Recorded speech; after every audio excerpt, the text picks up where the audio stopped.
Welcome once more to Flashpoints. I'm Bob Orr. With me, Juan Zarate. He's our national security analyst. Juan, as always, good to see you. Bob, great to be with you. Let's update what's happening there in Nigeria. We still have this terrible situation with these missing, kidnapped girls, but now you have the Nigerian military officials coming out making some pretty bizarre statements. Yeah, the Nigerian defense minister came out overnight claiming that they know exactly where the girls are, where Boko Haram is holding them, but he also declared that it would be dangerous and risky to their lives to execute a recovery mission.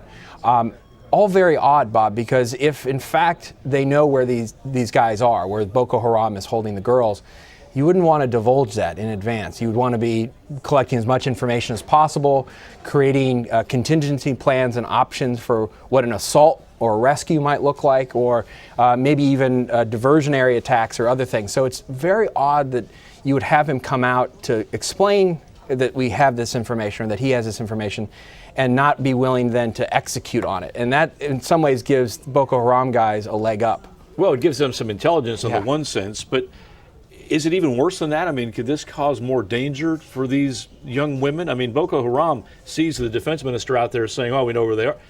I mean, this could be very bad. Very, very bad. First of all, if they're collected together, that in some ways is an advantage, right? Because it's harder to move big groups of people at the same time. It gives an opportunity to maybe rescue them en masse or to negotiate for them. But what this does is it signals to Boko Haram, if this is true, that they should move. And that they should probably move the girls as well and probably scatter them, right? Put them in smaller groups. All of this is complicated for Boko Haram, but to signal what the Nigerian government knows and then not be willing to do anything about it is really not good tradecraft, first of all, and secondly, not good politics, because they're now going to come under even greater pressure to say, well, if you know where they are, and you're not going to do something about it, what's the next option? So realistically, well, speaking of options, realistically, what can the Nigerian government do? And in a greater sense, is there anything the international community can do to affect some kind of safe release here? Well, you saw last week that the U.S. announced it was putting some boots on the ground to help with intelligence, surveillance, and reconnaissance, to help with some of the drones and the overflights that the U.S. is helping with to collect information. And so at a minimum, you can have amplifying efforts from the international community that seems to be going on. Gather information. Right, so that's good.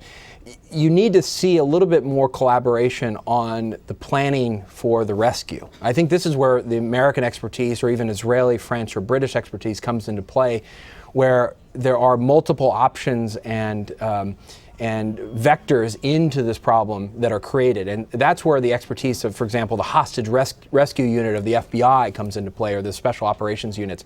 So there needs to be some better planning.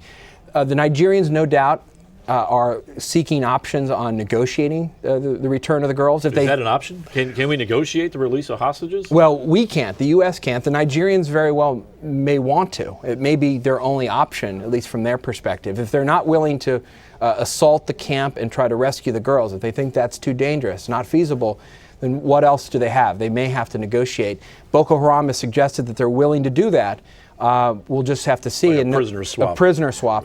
Yeah. But I'm not sure if that's really going to happen. Well, it's a terrible situation. It doesn't seem to be getting any clearer. No, it's not clear. And the problem is you've had so much attention to this. It's a little bit like the Lord's Resistance Army and going after Joseph Kony.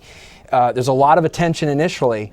But if you don't succeed in the mission, the attention sort of evaporates. And the problem with Boko Haram is not just that they hold these girls, but that they continue to slaughter, they continue to try to control territory, and they're a problem for Nigeria and West Africa long term. That's the real issue. Impunity, yeah. They don't seem to be checked in any way. That's exactly right. And this is an emblematic case study for that. Juan, thanks as always. Thank you, Bob. And thanks to you for watching Flashpoints. I'm Bob Orr. We'll see you next time.